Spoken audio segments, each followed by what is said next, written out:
togo kwaduanter Diga gubara wera ni chuku wala du Uwe diga diari kikengi pio jiweke Yengi togo kwaduanter Diga gubara wera ni chuku wala du Uwe diga diari kikengi pio jiweke Yengi togo kwaduanter Diga gubara wera ni chuku wala du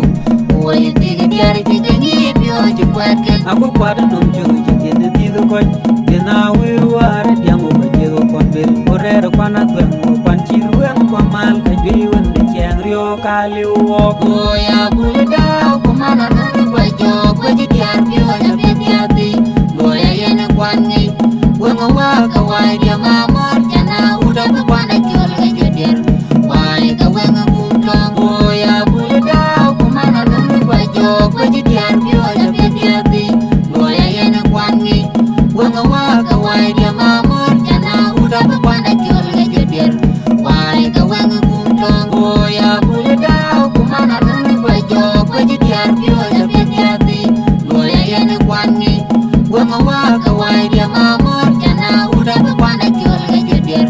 Wai ka wengo kumtong Ajadanum to nyayo dien Onyuku kwana janga jukwado wala kadanum to nyayo dien Onyuku kwana janga jukwado wala kadanum to nyayo dien Onyuku kwana janga jukwado wala kadanum to nyayo dien Onyuku kwana janga jukwado wala kadanum to nyayo dien Onyuku kwana janga jukwado wala kadanum to nyayo dien Onyuku kwana janga jukwado wala Goya kadanum bulida kumana nunu bajo Kwaji diar pio jabe diati Goya yene kwangi Wengo waka wai dia mamor Jana uda kwana kiol gajodir Wai ka wengo kumtong Goya bulida kumana nunu bajo Kwaji diar pio jabe diati Goya yene kwangi Wengo waka wai dia mamor Jana uda kwana kiol gajodir Wai ka wengo kumtong Goya bulida kumana nunu bajo Kwaji diar pio jabe diati Goya yene kwangi Wengo waka wai dia mamor Jana uda kwana kiol gajodir Wai ka wengo kumtong Yengi togo kwaduanter Diga gubara wera ni chuku wala du Uwe diga diari kikengi pio jiweke Yengi togo kwaduanter Diga gubara wera ni chuku wala du Uwe diga diari kikengi pio jiweke Yengi togo kwaduanter Diga gubara wera ni chuku wala du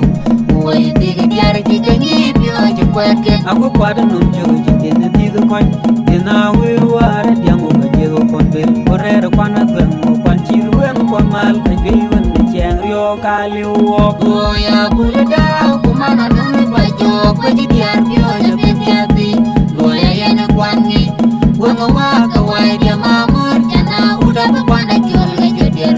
Wai ka wengo kumtong Goya bulida kumana nunu bajo Kwaji diar pio jabe diati Goya yene kwangi Wengo waka wai dia mamor Jana uda kwana kiol gajodir Wai ka wengo kumtong Goya bulida kumana nunu bajo Kwaji diar pio jabe diati Goya yene kwangi Wengo waka wai dia mamor Jana uda kwana kiol gajodir Wai ka wengo kumtong Ajadanum to nyayo dien Onyuku kwana janga jukwado wala kadanum to nyayo dien Onyuku kwana janga jukwado wala kadanum to nyayo dien Onyuku kwana janga jukwado wala kadanum to nyayo dien Onyuku kwana janga jukwado wala kadanum to nyayo dien Onyuku kwana janga jukwado wala kadanum to nyayo dien Onyuku kwana janga jukwado wala kadanum Goya bulida kumana nunu bajo Kwaji